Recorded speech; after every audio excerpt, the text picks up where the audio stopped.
जोहार जोहार जोहार, जय झारखंड, जय झारखंड। हाथ उठा के आप बोलिए जय झारखंड, जय झारखंड, जय झारखंड। आप सभी को जोहार है।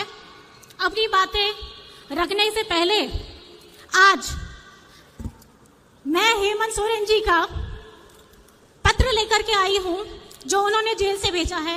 सबसे पहले मैं आपसे दरख्वास्त करना चाहूंगी कि उन्होंने जो भी लिखा है आज मैं आपके सामने पढ़ने वाली हूं, क्योंकि ये सारा संदेश आप सभी के लिए, झारखंड वासियों के लिए, पूरे देशवासियों के लिए है।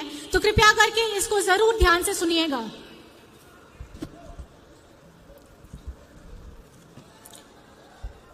उलगुलान की धरती, झारखंड में आयोजित उलगुलान न्याय महारैली में पूरे झारखंड के विभिन्न गांव, पंचायत, टोले से आए हुए बड़े बुजुर्ग, माताएं, बच्चे, बहनें और मेरे साथियों, साथ ही मेरे पूरे देश से आए हुए इंडिया महागठबंधन के नेतागणों को धरती आबा बिरसा मुंडा, सिद्धू कानू सहित अमीर शहीदों की इस पावन धरती पर मैं बिरसा कारा से ही आप सभी को हार्दिक अभिनंदन और जोहार करता हूं।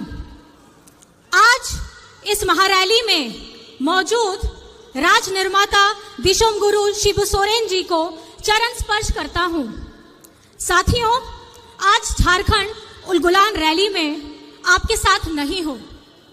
आपको मालूम है कि विगत 4 सालों से विपक्ष मेरे विरुद्ध षड्यंत्र रच कर आखिरकार एक बेबुनियाद आरोप के में मुझे कई 2.5 महीनों से बिरसा जेल में बंद करके रखा है। और इसी प्रकार हमारे महागठबंधन दल के आम आदमी पार्टी के मुख्यमंत्री अरविंद केजरीवाल जी को भी उनके सहयोगियों के साथ दिल्ली के तिहाड़ जेल में डाल रखा है। साथियों, ये आजादी के बाद पहली बार है जब किसी पार्टी के शीर्ष नेता एवं मुख्यमंत्रियों को और मंत्रियों को चुनाव के ठीक पहले सुनियोजित तरीके से बेबुनियाद आरोपों पर जेलों में डाला जा रहा है। खैर, कोई बात नहीं, मुझे आज जेल में रहते हुए भी खुशी हो रही है कि जिस लोकतंत्र की रक्षा और हक अधिकार की लड़ाई को हम लड़ रहे हैं, उसे हम ही नहीं बल्कि देश के और विभिन्न राज्यों के दल और क्रांतिकारी नेतागण वही लड़ाई लड़ रहे हैं। आज उलगुलान महारैली में आए क्रांतिकारी नेताओं की मौजूदगी इसका गवाह है कि आज इस उलगुलान महारैली के मंच पर आदरणीय मल्लिकार्जुन खड़गे जी, जो अभी नहीं है, राहुल गांधी जी, अखिलेश यादव जी, फारूक अब्दुल्ला जी, चंपई सोरेन जी, भगवत मान जी, तेजस्वी यादव जी, श्रीमती सुनीता केजरीवाल जी, दीपांकर भट्टाचार्य जी, संजय सिंह जी, श्रीमती प्रियंका चतुर्वेदी जी और विवेक गुप्ता जी का मैं पुनः अभिवादन करता हूं। साथियों, आज का ये झारखंड उलगुलान महारैली से झारखंडी भाइयों के नाम ने से कई बातों का पता चल रहा होगा। जी हाँ साथियों, उलगुलान का मतलब ही है अब और नहीं चलेगी ठगों की सरकार, लोकतंत्र लूटने नहीं देंगे, संविधान खत्म नहीं होने देंगे, देश टूटने नहीं देंगे।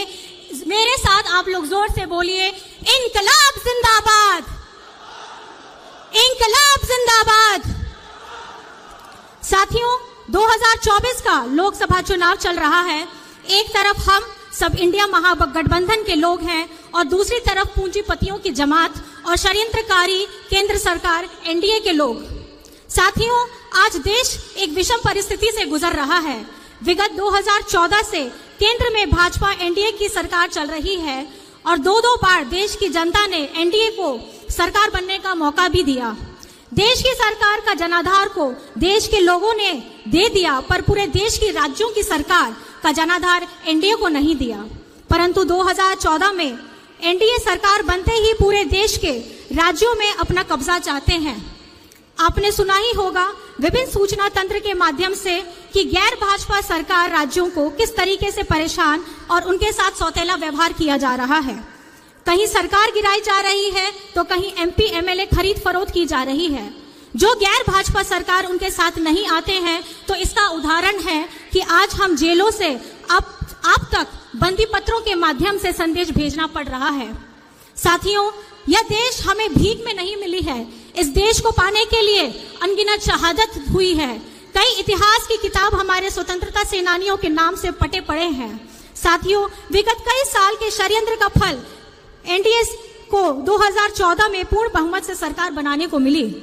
देश के लोगों को बड़ी चतुराई से सपने दिखाए, आंखों में धूल झोंका गया, हर जाति धर्म के लोग को मूर्ख बनाया गया। बड़ी चतुराई से 2014 से आज तक देश के युवा, महिला, बुजुर्ग, किसान, आदिवासी, दलितों को ठगा गया।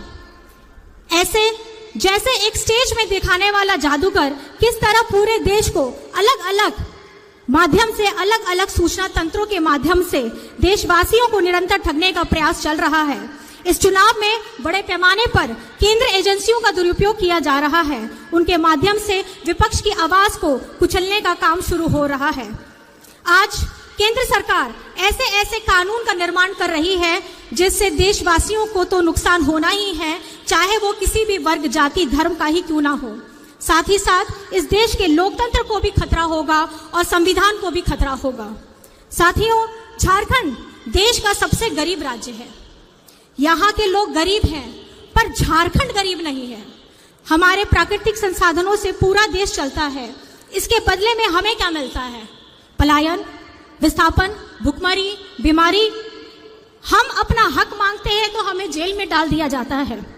साथियों, बहुत सारी बातें हैं कहने को वर्तमान केंद्र सरकार के करतूतों के बारे में।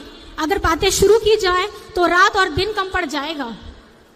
आज आपके सामने देश के कई अनुभवी नेतागण मौजूद हैं, क्रांतिकारी युवा साथीगण हैं, जो आप सभी को कई सारी बातें बताएंगे कि किस तरीके से पूरे देश को केंद्र सरकार ने ठगा है और लूटा है। साथियों, हम जानते हैं झारखंड आदिवासी बहुल राज्य है। आप सभी को याद होगा, नहीं तो मैं याद दिलाता हूं कि राज्य अलग होने के बाद राज्य में विधानसभा सीटों की संख्या बढ़ाने के लिए राज्य में परिसीमन का प्रस्ताव बढ़ गया था, जिसे बड़ी संख्या में आदिवासियों आरक्षित सीटों की संख्या घटाने की बात कही जा रही थी। तो उस समय हमारे दिशम गुरु शिबू सोरेन जी के नेतृत्व में पूरे राज्य में सदन से लेकर के सड़क तक विरोध किया गया और इस विरोध के फलस्वरूप आज हमारे राज्य में परिसीमन लागू नहीं हो पाई। जब ये चर्चा चली उस समय भी केंद्र में भाजपा की ही सरकार थी। 2025-26 तक के लिए इसको टाल दिया गया। यह विषय वर्तमान लोकसभा चुनाव के बाद फिर से राज्य के सामने आने वाला है। जैसे कि मैंने पहले भी बताया है कि केंद्र सरकार जिस तरह से नए नए कानून बना रही है, उन कानूनों में सबसे अधिक प्रभावित आदिवासी क्षेत्र और आदिवासी समुदाय को होने जा रहा है।